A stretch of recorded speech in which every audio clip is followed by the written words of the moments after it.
O plenário do Senado aprovou o projeto de lei que cria regras para a estabilização dos preços dos combustíveis. Eu converso agora sobre esse assunto com o relator do projeto, o senador Jean Paul Prats, do PT. Boa tarde, senador. Seja bem-vindo. Boa tarde, Jorge. Tudo bem? Semana extensa de trabalho que, de fato, essa proposta coloca como alternativa. Os motoristas já estão vendo os preços subindo, anúncio do reajuste de mais de 18% da gasolina pela Petrobras, de um valor que já estava muito alto, sufocando o consumidor brasileiro. É verdade. Nós estamos vivendo uma situação agora de guerra no mundo, né? Uma crise global que implica no preço do petróleo, mas é bom lembrar que isso já está acontecendo há mais de um ano.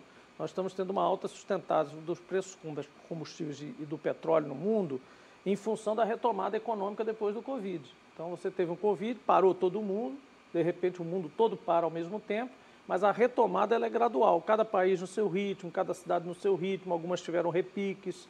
Então, isso projeta uma alta sustentada longa, vai subindo todo dia um pouco mais.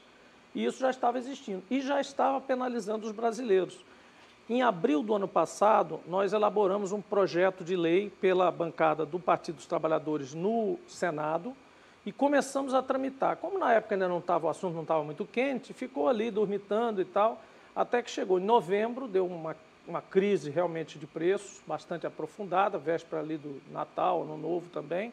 E aí o presidente Otto Alencar, da Comissão de Assuntos Econômicos, resgatou esse projeto, colocou em pauta, eu fui chamado para relatar. O projeto originalmente é de autoria do senador Rogério Carvalho, do PT lá de Sergipe, e aí nós trabalhamos juntos nesse processo, veio a plenário na virada do ano, e ontem foi aprovado, então, um projeto, o principal projeto, eu reputo, que é o da conta de estabilização de preços de combustíveis. Como é que isso vai funcionar para alterar e em quanto tempo vai acontecer? Porque é aprovado, mas ainda existe uma série de tramitação. Ontem foram aprovados 2 projetos de lei que eu relatei os 2. Por quê? Porque havia um outro projeto que versava sobre ICMS, que vinha da Câmara, e na virada do ano, os 2 projetos se encontraram no Senado. E aí o presidente do Senado falou, olha, você vai relatar os 2, porque o assunto é muito complexo, e é conjunto, um não fala sem o outro. Você pode relatar? Eu falei, posso, tudo bem, vou pegar essa missão. E realmente é uma missão muito complicada, porque mexe com o interesse dos estados, mexe com o interesse do governo federal, isenções também no nível federal, mexe com todo o setor, refino, distribuição, importadores de combustíveis, Petrobras, trabalhadores, enfim, uma série, o próprio consumidor em si, que também tem suas associações e organizações. Nós tivemos mais de 44 reuniões, na verdade ontem fizemos a 46ª, para fechar depois da votação. São, ao todo, 46 reuniões técnicas, uma audiência pública, 4 meses de trabalho. E esse segundo projeto, ele fala do ICMS.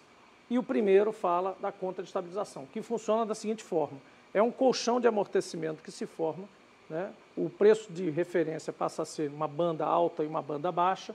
Quando estiver muito acima de uma média alta, já alta, por exemplo, agora, se você estivesse nesse período agora, você estaria colocando 50 centavos ou R$1 na porta da refinaria de dinheiro do governo. E aí, no consumidor, você tem um reflexo de desconto de R$2. E de onde é que vem esse recurso? Esse recurso, e isso é uma boa pergunta, porque antes de você dar subsídio direto, de diminuir impostos, de deixar de pagar a conta de hospital público, educação e tal, tem um dinheiro que é uma gordura que se forma nesse período de alta de preço. É exatamente dividendos da Petrobras com lucros extraordinários, porque o preço do petróleo subiu e ela é exportadora de petróleo hoje. E é também dos royalties, participações especiais, todo tipo de participação que o governo federal tem no setor de petróleo, normalmente é proporcional ao preço internacional do petróleo.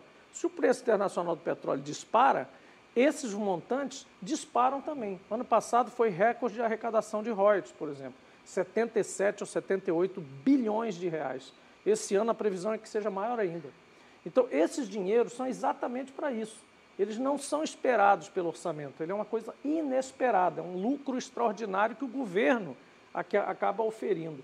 Seja em cima de nós, consumidores, porque está aplicando preço dolarizado para nós, esse é o erro da política do governo Bolsonaro, que é aplicar o preço lá de fora num país autossuficiente em petróleo, mas está lucrando com isso. Tanto que a Petrobras distribuiu 101 bilhões de reais esse ano para os seus acionistas.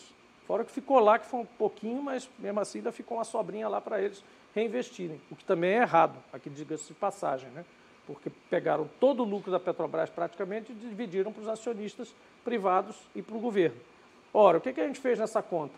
Parte dessa parte que vem para o governo, a gente está forçando o governo a devolver na forma de desconto no combustível. Isso tem prazo para, de fato, vigorar no país? O governo, na verdade, trabalhou contra esse projeto. Ele preferiu outro projeto que, digamos assim, tira dinheiro dos governadores, né? Então estava naquela disputa entre governo federal e governadores. Resolveu tirar de todos.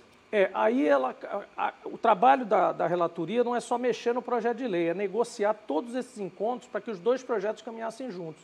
E eu tive que ser muito firme no sentido de não deixar o projeto da contra-estabilização morrer, porque a intenção do governo federal era exatamente, não, os governadores fazem o sacrifício, a gente reduz o PIS/COFINS, que é um imposto que dói muito menos para reduzir no governo federal do que dói o ICMS para os governadores defendem muito mais do ICMS do que o governo federal do PIS/COFINS da gasolina. Mas, enfim, a retórica era, ou eu diminuo o imposto, você diminui também. E se ficar só nesse impasse, você não ia resolver nada, porque tudo isso é acessório, Geórgia. O preço principal subindo, ele come qualquer isenção de impostos. Se você diminuir os impostos hoje e o preço dobrar amanhã, o que você ganhou de isenção, você perde com o preço principal subindo. Ele consome a isenção. O que você tem que atuar, primeiro, é no preço de referência. E é isso que esse segundo projeto faz. A conta de estabilização atua no preço de referência na saída da refinaria.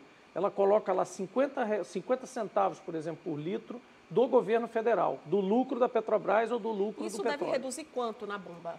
Se você usar essa simulação, na verdade, se o governo, que é o governo que comanda isso, se ele colocar 50 centavos com a simulação que a gente fez para a mídia nacional na refinaria ou no terminal de produto importado, você consegue ter um impacto de R$1 a R$1,50 na bomba de gasolina e do diesel e de R$10 a R$15 no botijão de 13 quilos de GLP, que é o gás de cozinha.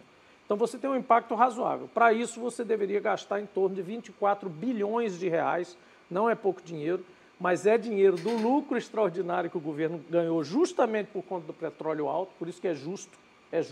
Você não está tirando dinheiro da escola, não está tirando dinheiro da segurança pública, não está tirando dinheiro do hospital público. Você está tirando do lucro extraordinário que o governo federal auferiu justamente em função de nos impor esse preço internacional nos combustíveis. Senador, os governadores já anunciaram que vão ingressar no Supremo Tribunal Federal alegando a inconstitucionalidade dessa mudança na cobrança do ICMS sobre os combustíveis. O senhor está tranquilo em relação à constitucionalidade da matéria? Esse é o outro projeto, tá? Esse é o projeto que o governo federal tem muito interesse e fez muito empenho que passasse.